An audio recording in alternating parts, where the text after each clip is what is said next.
राज्यसभा सांसद सुभाष बराला हमारे साथ मौजूद है। सर, दिल्ली की जीत क्या मायने? ऐतिहासिक जीत है दिल्ली की जनता ने बहुत बड़ा फैसला किया है।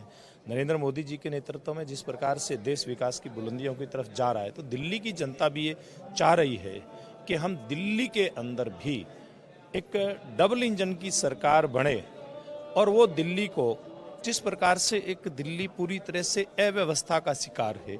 दिल्ली में सड़कें टूटी पड़ी हैं, दिल्ली में साफ स्वच्छ पानी लोगों को पीने के लिए नहीं मिल रहा, दिल्ली में गंदगी इतनी फैली है, सीवर ओवरफ्लो हैं। तो इस प्रकार का एक वातावरण जो है उससे छुटकारा पाने का मन दिल्ली की जनता का था और उन्होंने एक करिश्मा करके दिखा दिया। केजरीवाल चुनाव हार जाते हैं, डिप्टी सीएम मनीष सिसोदिया चुनाव हार जाते हैं, जीत की बड़ी वजह आप क्या मानते हैं? देखिए, ये एक तो नरेंद्र मोदी जी का जो डेवलपमेंट का मॉडल है पूरे देश के अंदर वो, और दूसरी बात केजरीवाल और इनकी जो प्राइवेट लिमिटेड फर्म है इसकी लूट झूठ और घृणा की राजनीति। आप देखिए घृणा का स्तर कहां तक गिर जाता है। केजरीवाल हरियाणा के ऊपर आरोप लगाते हैं, हरियाणा की जनता पर आरोप लगाते हैं, हरियाणा की सरकार पर आरोप लगाते हैं कि उन्होंने यमुना में जहर मिला दिया। इससे घृणित राजनीति देखिए हो नहीं सकती, इसीलिए दिल्ली की जनता ने इस प्रकार का परिणाम दिया। कांग्रेस की स्थिति 0-0 तीसरी बार। देखिए, कांग्रेस तो अपने कर्मों के कारण से इस प्रकार के हालात के ऊपर पहुंची है।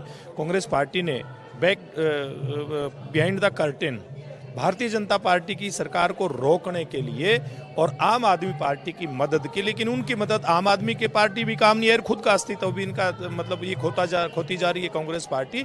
तो इसलिए कांग्रेस पार्टी का भविष्य मुझे नहीं लगता ना हरियाणा में ना देश के अंदर। स्थानीय निकाय चुनाव आ ही गए हैं। अब तो प्रधानमंत्री जी ने कल कह दिया है कि पहली बार ऐसा हुआ है आजादी के बाद कि एनसीआर के आसपास के तमाम राज्य अब भारतीय जनता पार्टी शासित है। अब निगम चुनाव देखिए, बड़ी बात प्रधानमंत्री जी ने कही है। दिल्ली एनसीआर पूरे क्षेत्र के अंदर आज भारतीय जनता पार्टी की विकासशील सरकारें काम कर रही हैं और निश्चित रूप से अब स्थानीय निकाय का चुनाव जो हरियाणा प्रदेश के अंदर है उसमें पहले भी जनता ने भारतीय जनता पार्टी को आशीर्वाद दिया था और इस चुनाव में भी मैं दावे के साथ कह सकता हूं कि हमारी सरकार की उपलब्धियों के आधार पर, चाहे वो केंद्र की सरकार की उपलब्धियां हैं या प्रदेश सरकार की, हमारा कामकाज है नायब सिंह जी के नेतृत्व की सरकार का, इसके बलबूते पर इस चुनाव में भी हमारी सरकार आने वाली है। जो लगातार जलेबियां बांट रहे हैं, हर जीत के बाद जलेबी, तो ये क्रम जारी रहेगा? निश्चित रूप से जारी रहेगा और हरियाणा की जनता जरूर भारतीय जनता पार्टी से जलेबियां इस चुनाव के अंदर भी बंटवाएगी। सुभाष बराला है, साफ तौर पर कह रहे हैं कि भारतीय जनता पार्टी की दिल्ली में जो जीत है प्रधानमंत्री नरेंद्र मोदी के विश्वास का परिणाम है, नरेंद्र मोदी का जो गारंटी थी उसका परिणाम है। और साफ तौर पर एक बात कह रहे हैं कि जो निकाय चुनाव होने वाले हैं, स्थानीय निकाय चुनाव जो होंगे उसमें भी भारतीय जनता पार्टी इसी तरह से जीत हासिल करती हुई नजर आएगी। कैमरामैन राम त्रिपाठी के साथ दीपक गौतम, सूर्या समाचार।